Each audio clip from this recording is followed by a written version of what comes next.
E bora falar sobre o oitavo episódio de Duang With You? Então, o que mais me surpreendeu e o que mais ficou assim na minha cabeça durante todo o episódio foi a maturidade emocional do Duang. Porque, no final das contas, se a gente parar para analisar friamente a situação, o Duan tem tantas inseguranças quanto o Tim. O Duan se machuca tanto quanto o Tim. O Duan tem a mesma, como eu posso dizer, a mesma forma de dor que o Tim.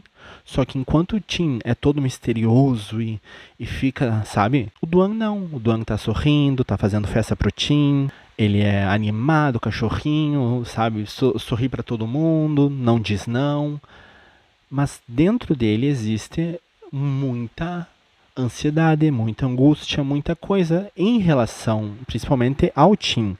Prova disso é que quando eles estão conversando e o Tim literalmente se declara, o Duan não faz festa.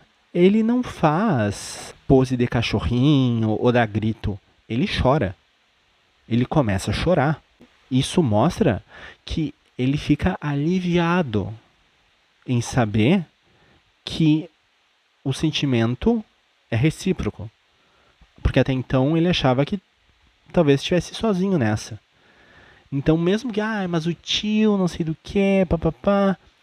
Na novel, o tio aparece uma vez só e ele e o Tim acabam a conversa no mesmo dia da escola. Ele não aparece no bar nem nada do gênero.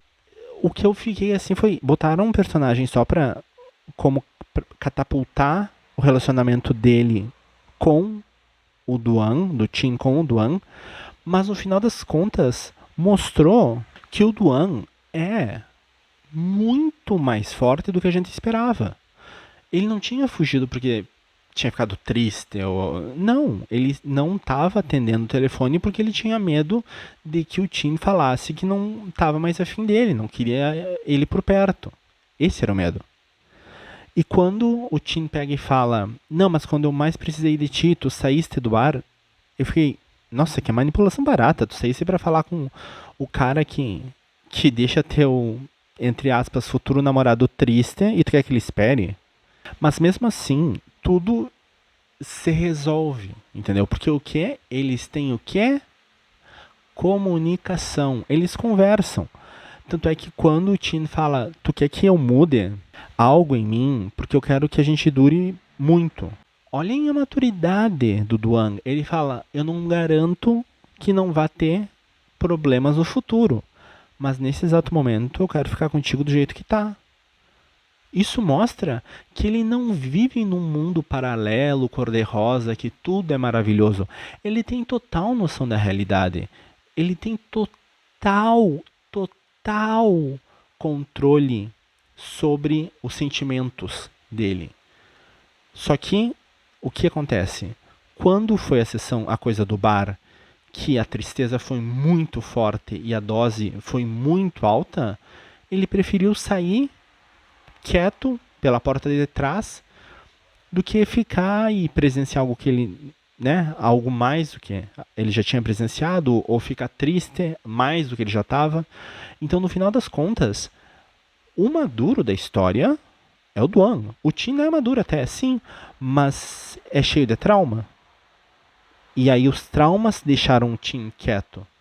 O Duan, mesmo com família que ama e mesmo com toda, sabe, as bênçãos da vida, ele também tem as ansiedades dele, tem as angústias, os problemas e tudo mais. Só que ele sabe lidar melhor, mas ele não divide. Ele não contou das mensagens antes. Ele estava triste, mas ficou agindo normalmente. Várias vezes ele se sentiu inseguro e ele disse isso no episódio, mas não fez nada, porque não tinha o que fazer. Ele ia tentar o melhor dele e pronto. Então, esse tipo de pensamento, esse tipo de atitude, mostra que o Duan, que grita, que é bobalhão e faz escândalo, nada mais é do que uma parte dele.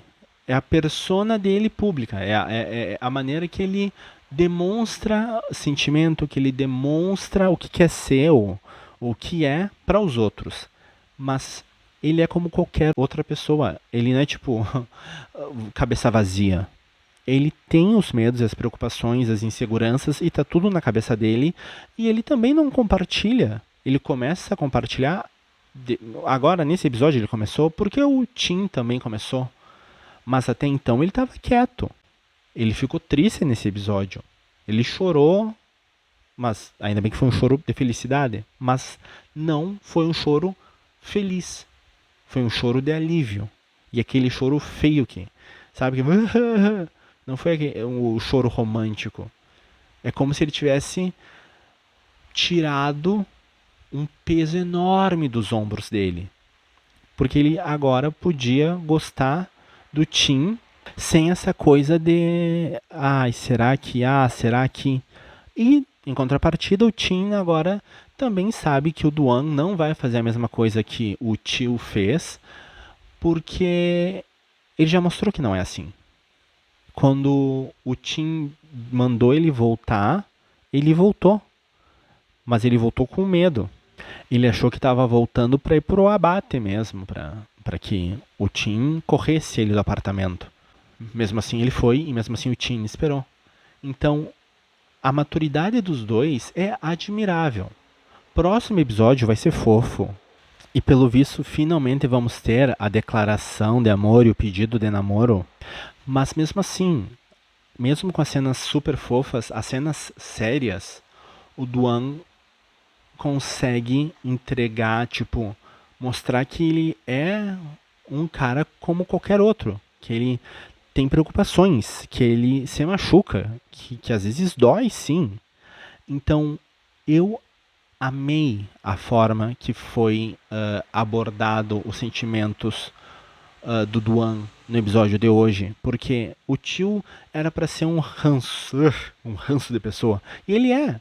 Eu fiquei com ranço dele, principalmente quando ele falou mal do Tim pelas costas. Só que serviu para mostrar o porquê que o Tim é tão fechado. E o comportamento do Duan em relação ao Tim é um comportamento de estar constantemente reafirmando os sentimentos positivos que ele tem pelo Tim, que é o que o Tim precisa. Então, um é exatamente o que o outro precisa. O Duan é alguém que ama e gosta de cuidar, enquanto o Tim quer amar, quer ser amado, mas ele é mais do estilo fechado que precisa ser cuidado, mas não vai pedir para que cuidem. E o Duan é invasivo, então é literalmente cão e gato. Eu amei, eu gostei das conversas, até a cena extra eu achei massa e, cara, perfeito. Eu não sei como é que vão fazer para esses últimos episódios, porque eu não chega de drama, né? Agora vamos aproveitar, vamos ter bastante episódio fofo até o final, não precisa mais. Vamos focar no casal secundário, no North Otto, porque eles estão também mandando muito bem. Vamos focar neles um pouco. Não bota a tragédia pro Tim e pro Duan. Foca no casal secundário. Foca em quem o outro amigo lá tá pegando. O que? Tá sempre no celular? Foca nesses aí. O que vocês acharam desse episódio? O que vocês estão achando agora do comportamento do Duan? Porque do primeiro ao terceiro episódio ele era todo sem cérebro e bobalhão e depois ele foi mostrando o lado maduro dele e hoje ele mostrou que da mesma maneira que ele consegue ser super sério e sentimental e ao mesmo tempo, sabe, ter uma postura, ele consegue ser brincalhão e fingir ser um cachorrinho. O que vocês acharam do episódio de hoje? Vamos trocando umas ideias aqui nos comentários, falando sobre essa série fofa e vejo vocês na próxima.